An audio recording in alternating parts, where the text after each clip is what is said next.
Hi family, friends, and whoever's watching this. What you're about to see is a video of my dad talking about his dad, Glen Mullin, who's my grandpa.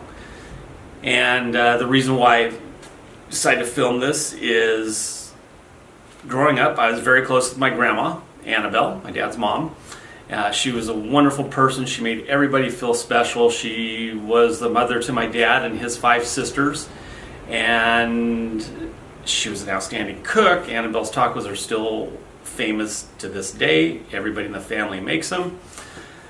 She's also supernatural. If any Mullin needs a parking spot anywhere in the world, you just scream out or chant out, "We want Grandma's parking space," or "We want Annabelle's parking space," and sure enough, one will open up right in front of you. So it's the coolest thing. So I was very, very close with Annabelle, or Grandma Buffy, or Buffy Grandma, as she was known. But I didn't know much about my grandpa. So a couple years ago, I was up in Seattle. Aunt Peggy was there, Morgan was there, and I think Haley. We were on a dark beach in Seattle one cool night. It was just a really cool night. Aunt Peggy started talking about her dad. It's fascinating. I learned a lot of great stuff about him, his rock hunting, and just some really cool stuff, and kind of piqued my interest about Glen. So I figured one day I would sit down with my dad and kind of ask him questions about him and see if we could all learn a little bit more about his dad. So early October 2018, Morgan and I went over to my mom and dad's house, and Morgan held the camera, and I had some questions on my phone, which if you watch the video and you see me looking in the phone, it's not because I'm playing games, it's because that's where the questions are. And I asked my dad some questions, and my dad's he's just a great orator and great storyteller, and so you ask him questions, he just runs with it. So anyway, it was very informative for me. I learned a lot about my grandpa, and I hope to somebody watches this and appreciates Glen Mullin and what he did for the Mullin family, and that's it. So anyway, hope you enjoy it. Bye bye.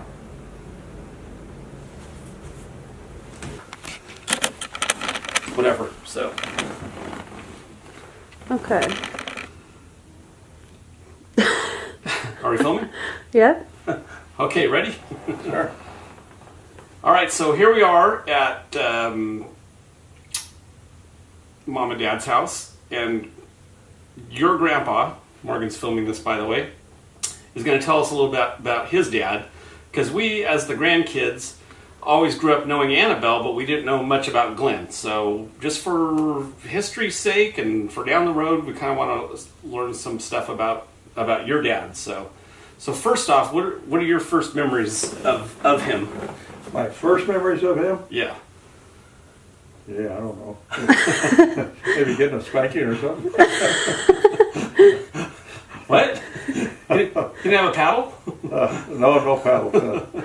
No paddles in those days. Yeah, I don't know my first memories. Yeah. I can remember when I was a little kid, and my dad was there. Some of his friends and those kind of things. Him being around his friends. And where did you guys live? Well, when we started, we lived over on G Street in Wilmington, and then we moved to M Street in Wilmington. And that's when Patty was going to Freeze Avenue School, and I wasn't quite old enough to go to school.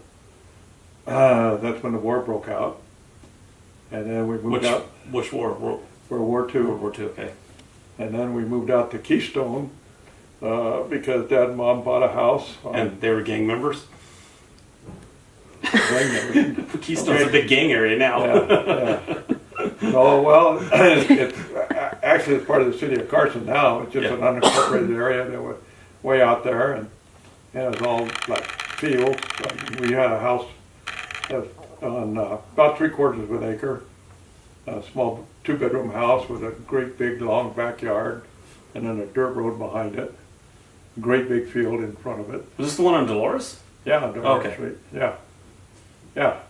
So I can remember my mom and dad there, and I remember my dad was a hard worker. He's a longshoreman. I didn't know anything about longshore at that particular time, but he used to go to work every day that he could go to work. So did he work nights too, or just? No, he worked days. And he had a partner that he worked with, a guy by the name of Elmer Walker, that was a really nice guy. He and Elmer were partners for years. Elmer lived up in south central Los Angeles, up in a kind of what's called Watts now, and he was a minister of a small church, and he would drive down, pick my dad up, and then they would either go to the hall or go to the job, whichever they needed to do. Mm-hmm. And then Elmer would drop them off on the way home, because we just had one car, and that car was there for my mother to drive. Yeah. So that's kind of his work type of thing for a long period of time. And you know, I can remember him coming home, and he used to really be glad to see us when he came out of the car. We used to greet him and whatever. And then I think as we got a little bit older, you know, we kind of took him for granted. We quit greeting them and so forth. And Mother says, listen, you know, he's your dad and he's working hard. You need to, when he comes home, it always makes him feel good for you to go out and give him a hug and whatever. So that made me think, yeah, maybe we should do that. So we, you know, kind of got a little reminder to do it, which was good. And it always made him feel good when we came home, and myself and my sister Patty, and even the younger sisters too. So that was it. So. And then, so what did he?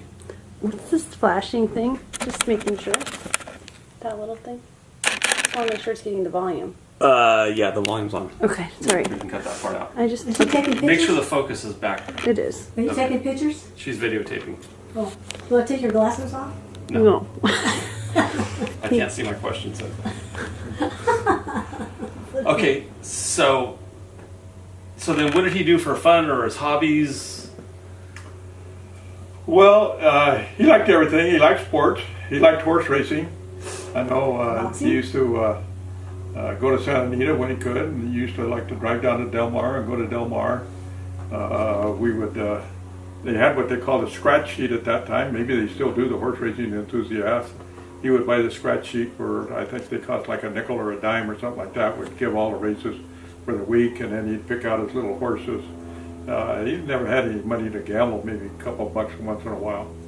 And then he would pick out his horses, win, place, show, and then listen to the recreation every night on the radio of whether his horses won or not.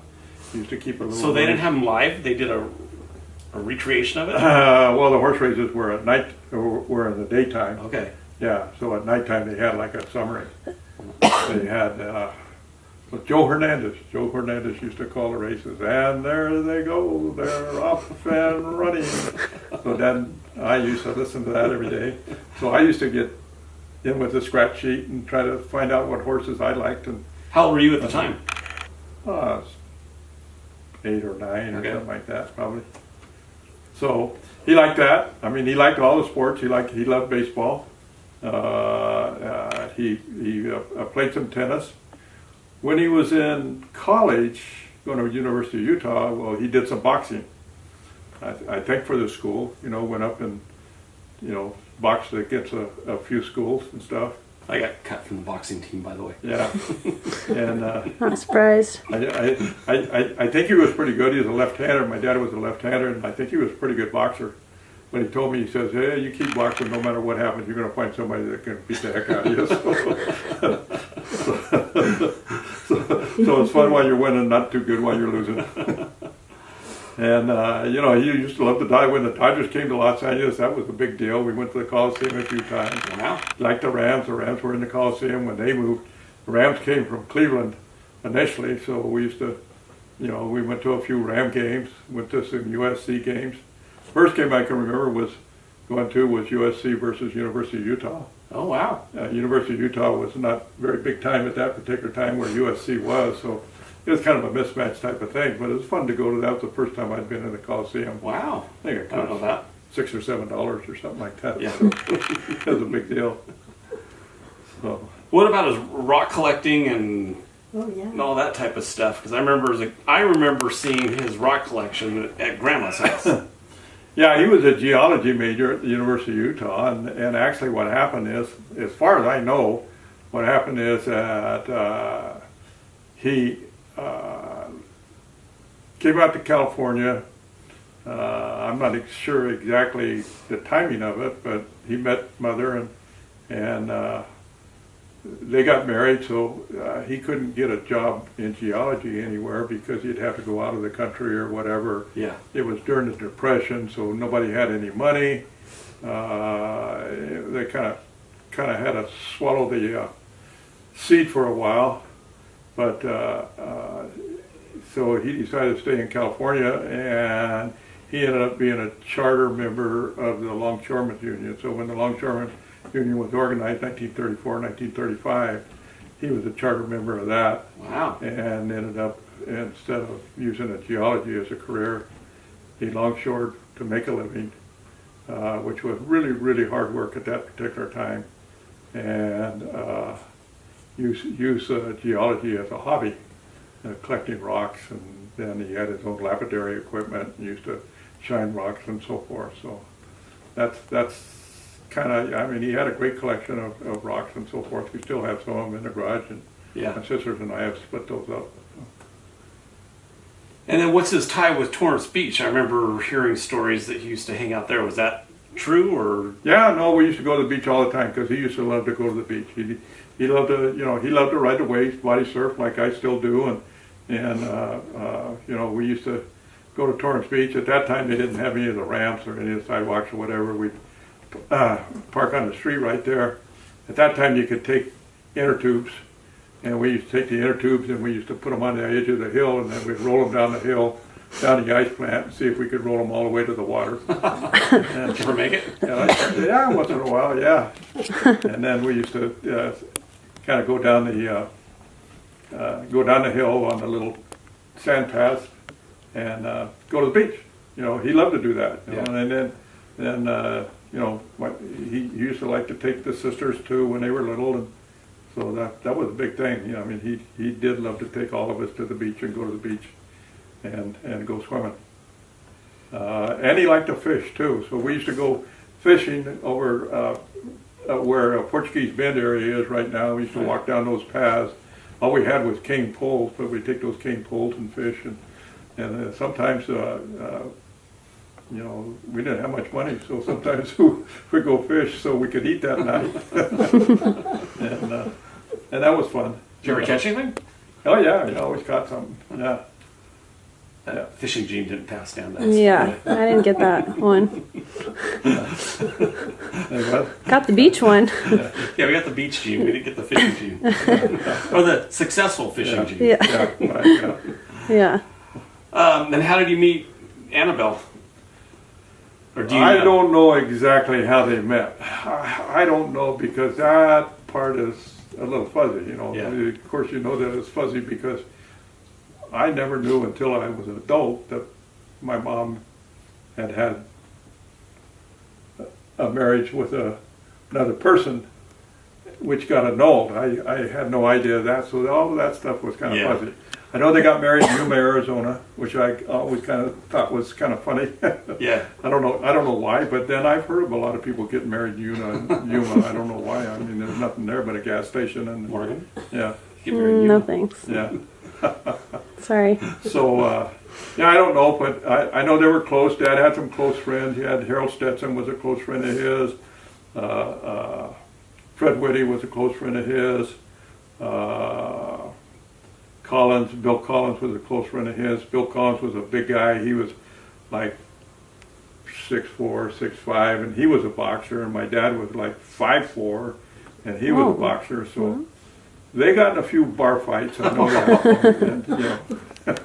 And, there were some bars in Wilmington that he used to like to go to and whatever. And they had a place on Anaheim Street called, what was that called? Shacks. Dan's. It was called Dan's. There we go. Is that what you're named after, I Dad? know where that came from. That's where I used to like to go after work and have a beer and stuff. And so that was kind of interesting. I used to like to go there and go with them. Hang on just a second. Can you hold on a second? Yeah. Push the button in the back. Stop. Yeah, not. When it says stop. Yeah. Hello. This one. Yeah. Yeah. You were talking about the boxing. Your dad's Put your iPhone away, Grandpa. I was talking about some of the shrimps. What? Your iPhone away. Yeah. We were talking about the place on Anaheim, I think. Oh yeah, that was Dan's. And then during the war, he actually worked in the shipyards for a while too, I guess. And when they were making all of those ships, they used to come right into Wilmington. I don't know, they made a ship like in 6 or 7 days or whatever. Jeez. And so all of the Wilmington harbor right there was shipyards, and they were knocking out ships as fast as they could go. So he did that too while he was longshoring. During the war. And so he was always really a hard worker, you know. He never slacked off and working and whatever.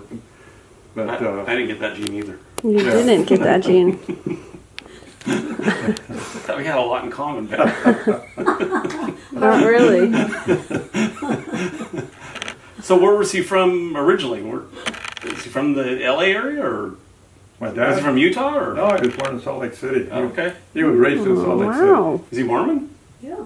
City. Yeah, he belonged to the church. But, he was a beer drinking Mormon and a cigarette smoking Mormon. Yeah. But really a good guy. I mean, my dad was really a good guy. He was raised with my Aunt Mildred, who was the younger of the 3 in the family, and my Uncle George.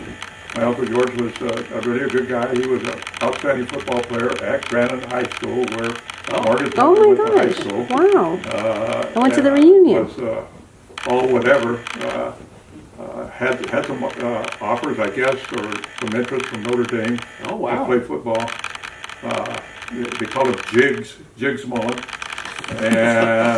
But he got hit by an automobile, which crushed his pelvis, which knocked off his football career. Wow. And actually really kept him from getting married. He ended up being a bachelor all his life. Yeah, I remember him as an old guy. Yeah. Nice guy. He and my dad were close. They were close brothers. George ended up serving in the Army. He worked on a hospital ship. After that, he worked over in Afghanistan, building a big dam there for a long time. George was always really supportive of the family, with some checks and whatever at Christmas time to help the family out, and so forth. So, really good guy. And my dad and him were good friends. They're good friends and brothers and whatever. So there was Mildred, George, and anybody else? Yeah, George was the oldest, Dan and Mildred. Yeah, Mildred was the youngest one. Okay. And I think she went to South High. I don't think she went to Granite High. George, South High. Yeah. Oh, In Utah. in Utah. Yeah, another South High grad. Yeah. Wow. You didn't know you were. I know. I didn't know all these family connections. Oh, yeah. Let's see. So, I guess, did he have like a reputation in the area? Or like, how was he known amongst the people in the South Bay or Carson or the waterfront? As a good person, or? Yeah, absolutely. As a good person, a hard worker. His nickname was Moon. Nobody called him Glen or whatever. Okay. Everybody called him Moon. And there was a comic strip at that particular time. Moon Mullins? called Moon Mullins. And that's where he got the nickname. So everybody just knew him as Moon. Yeah, and they knew him as a good hard worker. He was only 5'4" tall, so he was a small guy, but he had muscles that he had like Popeye muscles. Did he work out or just from longshoring? No, nobody worked out that time. That's just from working hard. Wow. That's all. He had during the strikes and during times when longshoring was slow, because sometimes at that time, there'd be ships come in, and then sometimes there'd be maybe not a week or so where a ship wouldn't come in. Yeah. But we still had to eat and whatever. So he had little odd jobs. I can remember at one time, I think this was during a strike or during a work stoppage, we had to go up to San Fernando Valley, up to actually Van Nuys, where my mother's mother lived, Granny, that's who we called her. And she had a neighbor that was like a block away that held these big, she had a house that was kind of a nice area there. But Granny lived on a real busy street, but like 2 blocks away she had a friend that had a big yard, must have had a lot of money, and she had all these big backyard, all these big cattails in her backyard. So I can remember going up there and helping them pull cattails. It was about like 3-day job or something that, which was all really hard work and stuff. He did that several times. During one strike, he had a job at Johns Manville. And Johns Manville was made asbestos or rock wool, and they did it out in the Carson area, which is Carson now. I mean, it was way out in the fields at that time. And he was there for not very long, and they wanted to make him a foreman. Wow. But this was during the strike. Yeah. But then his arm started breaking out really badly, so he went to the doctor, and the doctor says, get out of that place, don't even go pick up your check. He said, this is a really, really dangerous place to work. And you can see a lot of the people that, died of asbestosis and whatever, that was a wise thing. So he did, he got out of there. Fortunately, Wow. Longshore got back to work and whatever, so that was close. Huh. We raised $3, excuse me, $5 and one son. So how was he as a parent? Was he strict? Did you guys have a lot of rules? Because he had 5 daughters, so he had to be a little somewhat strict. He was pretty Because your strict. sisters are kind of wild. Yeah. Well, you know what? He was pretty strict. Like my sister Patty. Well, she liked to always push the envelope a little bit. So there were some yelling and knockdowns and whatever, get in your room type of things. Pretty loud and heated with Patty. A few with me. I never got into the really bad trouble. I got in a few times where. I can remember one time where I did something. I think I put a hole in the top of his car. At that time, cars had they'd come up and be steel, and then right at the top, it would be like a covered with like a strong paper. Okay. And I put a hole in that one time. So I On had purpose? to go in and confess to my dad about that. My mom made me go and confess to the dad about that. And I can remember he was reading a book and he threw the book at me. That kind of scared me to death.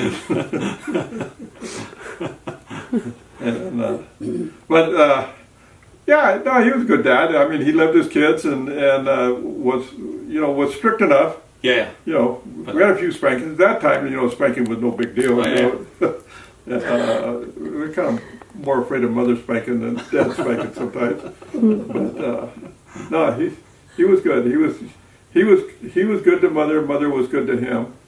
I always used to I think that they would always in front of us when Dad came home.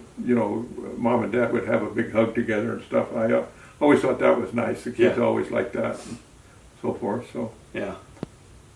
So and he and I had a good relationship. At that time, I tried to get into sports, and he was always asking me about him. He was too busy to go to any of the games and whatever, but always asking me about him and being, so I kind of feel like he was involved that way. Yeah. At that time, it's not like it is now where parents go to all their kids' ball games. At that time, it just wasn't like that. But he was always interested in what I was doing. And, and the one thing I thought, because I started longshoring too, because he was able to get me into that business, so I could pay my way through college, and I never wanted to disappoint him. Yeah. I felt that when I went down there, I better work hard. Yeah. And that's one of the ways. Because he had a reputation. Longshore, Yeah. Yeah, and that's one of the really good things about the longshore industry at that time, because people used to get their sons, and there were no women at that particular time, used to get their sons in, and it made it pretty close because the sons really didn't want to disappoint the dads. I think in most of those cases, I think that was true.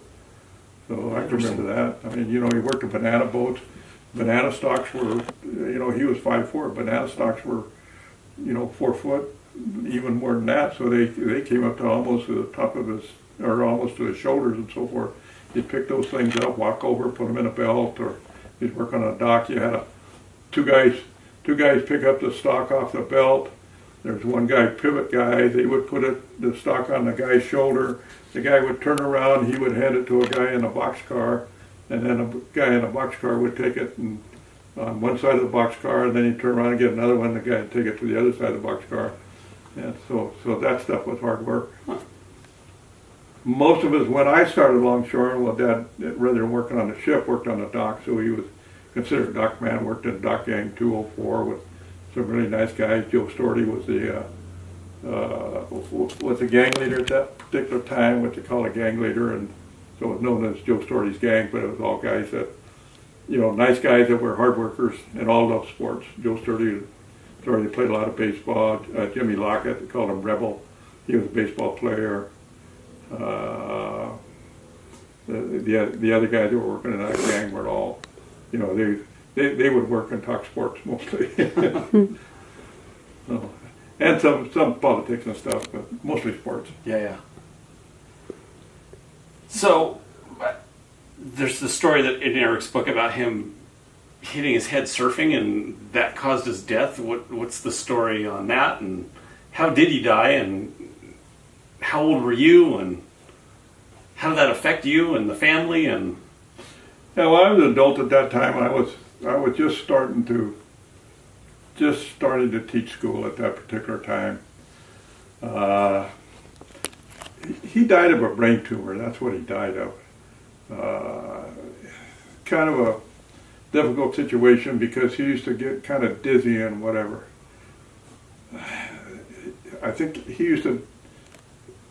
Dad could drink a lot of beer and it would never faze him. I couldn't believe, he'd have 2 or 3 beers or whatever. It just didn't faze him. But that particular time he was drinking wine also, and we didn't know whether the wine fazed him or that he was having problems, And it got to be kind of a question mark. Well, we found out that it wasn't the wine that caused the problem. It was that he did have a brain tumor. Wow. How he got the brain tumor, who knows for sure. A couple of theories that are there.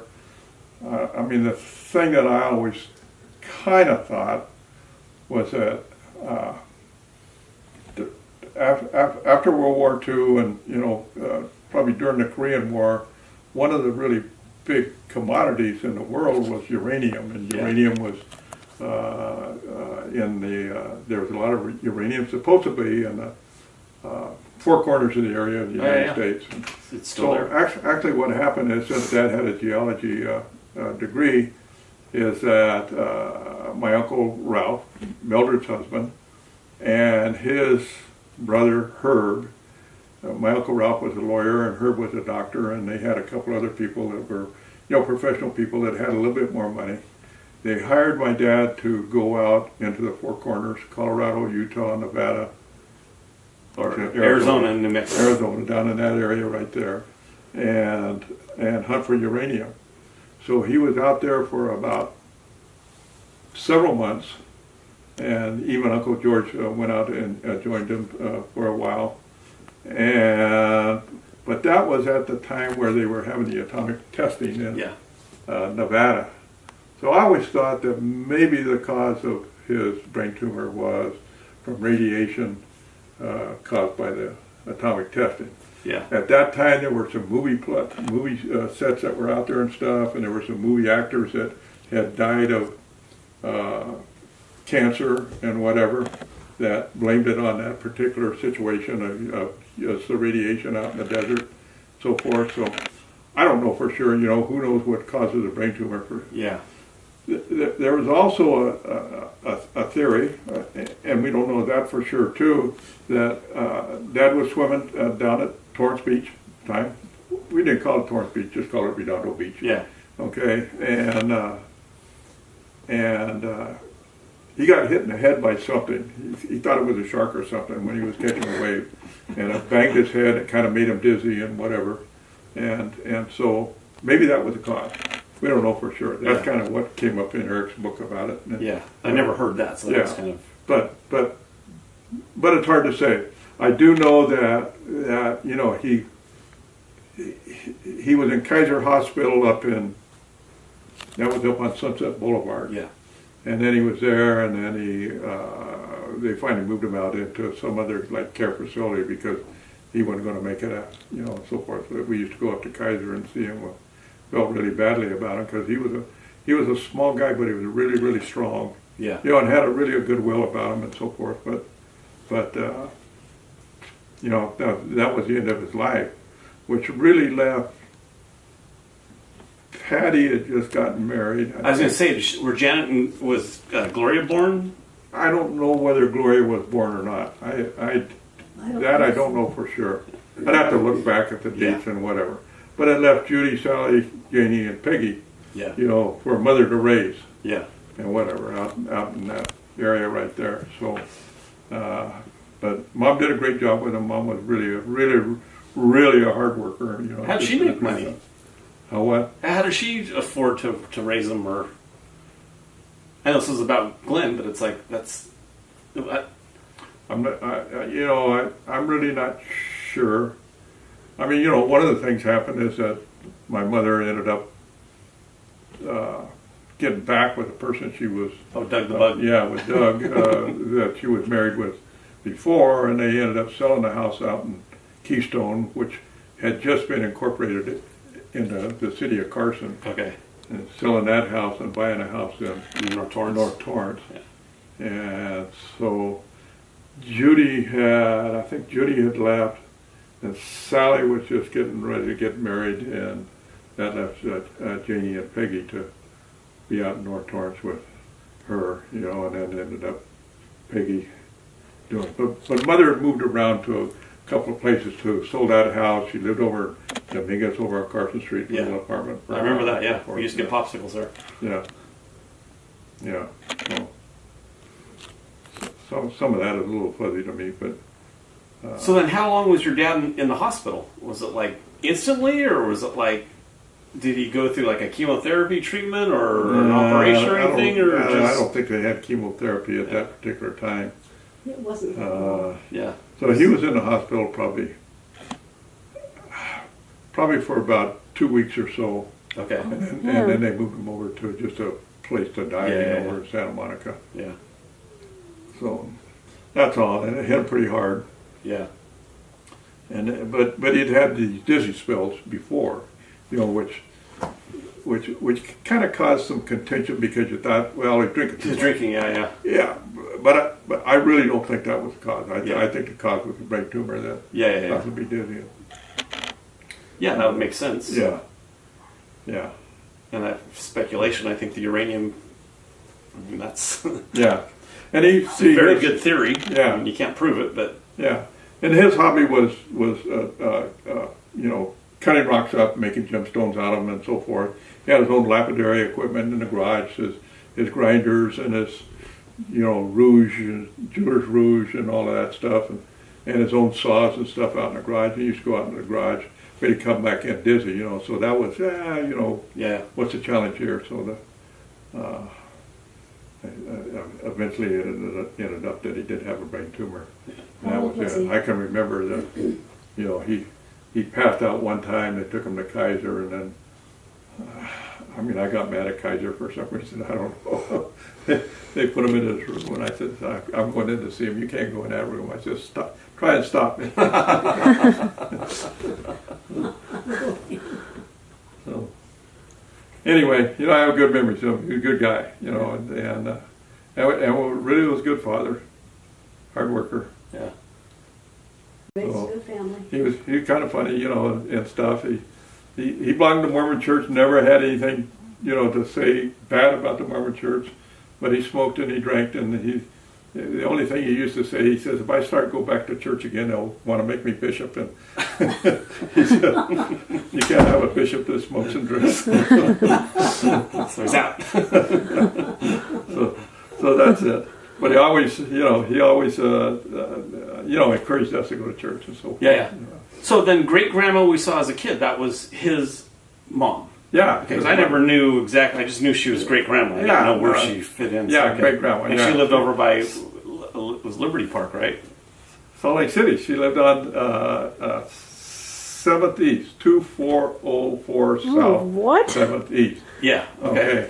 How do you remember? Now, you know, we used to love to go to her house because that's what we used to go during the summertime. Dad would send Mom and the kids to visit Grandma during the summer, so we used to stay in Salt Lake several summers while Dad was here working, and then he'd come pick up Mom, and you know, and then maybe sometimes we'd go up to Yellowstone or somewhere. They'd go somewhere by themselves, and then come back and you know, pick us up when we go home. So we spent a lot of summers in Salt Lake. It's too bad. I wish that house was still there because it was really a neat old brick house, you know, on 7th East. But they put the freeway, the 10 freeway, the one that goes east-west.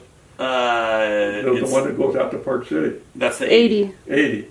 They, Goes to you know, Morgan's they kind house. of put Goes that to my through there, house. and it kind of slices right through Okay, there yeah. where she was. And they made 7th East a big street too. Yeah, they made 'Cause now that's yeah, kind of a main thoroughfare. So Yeah, right. Yeah. So. And is that the house he grew up in? No, he grew up in another house. Actually, we went by that house, which is kind of out in a field type of thing. I forget what the address was, but no, he grew up in that other house, a little bit closer to Granite High School. Okay. I think so. So that was kind of it. And I think they moved it one time. I think they might have lived over on the west side for a little bit of time.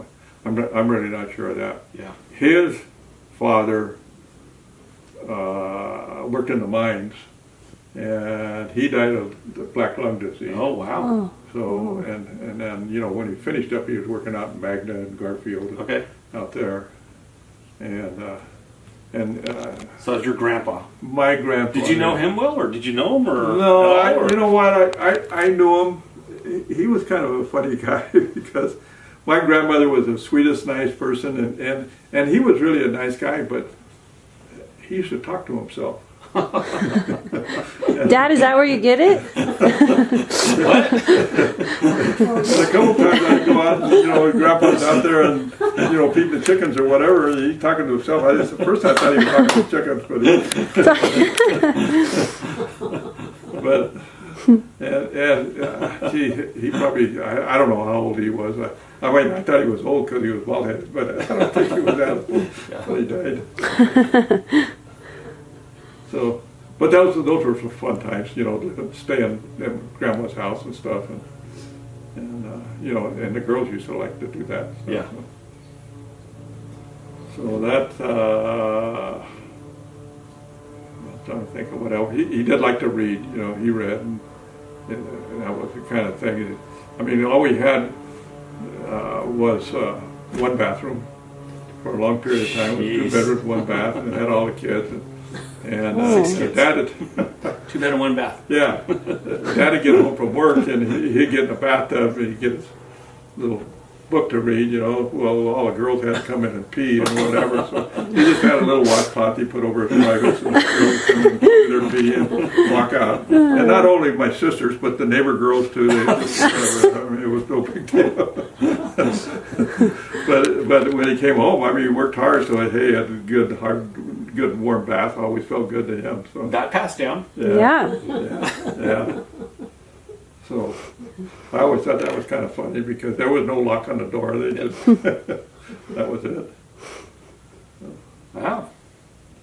Good stuff. Yeah. I can remember one time where Mom was not feeling well. She was sick, so she couldn't cook. So Dad said, he'd go get her a hamburger. So we went over to this place on Carson Street, which is right by pretty close to where Harbor Hospital is, Harbor UCLA Hospital is right now, which is kind of like a little hamburger place that sold beer and whatever. So I can remember he was going to go over there, and so I wanted to go with him. I was a little kid. Hey, can I go with you, Dad? Can I go with you? Yeah. Yeah, come on. You'll have to stay in the car though. Whatever. So we go over there and stay in the car. So Dad went in there to order a hamburger. When he ordered the hamburger, he got a beer too, so he could sit there and drink it while they were making a hamburger. Some guy comes walking over to the car, and he asked me. He says, "Is your dad in there?" And I said, "Yeah, he's in there." So the guy figured that my dad was in there getting drunk while the kid was out in the car, waiting for him. So he goes in there, big guy. He goes in there and try to pick a fight with my dad. I can see my dad picking up a beer mug. I can see it through there. So they're ready to go. He comes out and he says, "What did that guy ask you?" He said, "Never tell him I'm in there." It's right down over there. Get the truck.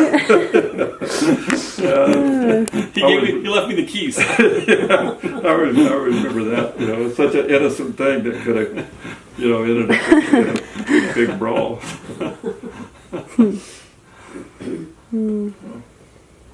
All right. So, I kind of thinking of other things. You know, like I said, I love my dad. He was a good guy. Yeah. He was a good guy. A good relationship with my mom and dad, except for right at the end. You know, there was a little bit of a strain there, and the strain was He wasn't right. yeah, he wasn't right. Yeah. And that was a problem. You know, it was kind of a challenge. So and I'm sure my mom regretted it. But you know, she never let on. You know, Yeah. she never let on. She was okay. All right. We'll put this on. We'll go look at this. Okay. Can you show us too? Push the button. Can I press stop? Yeah.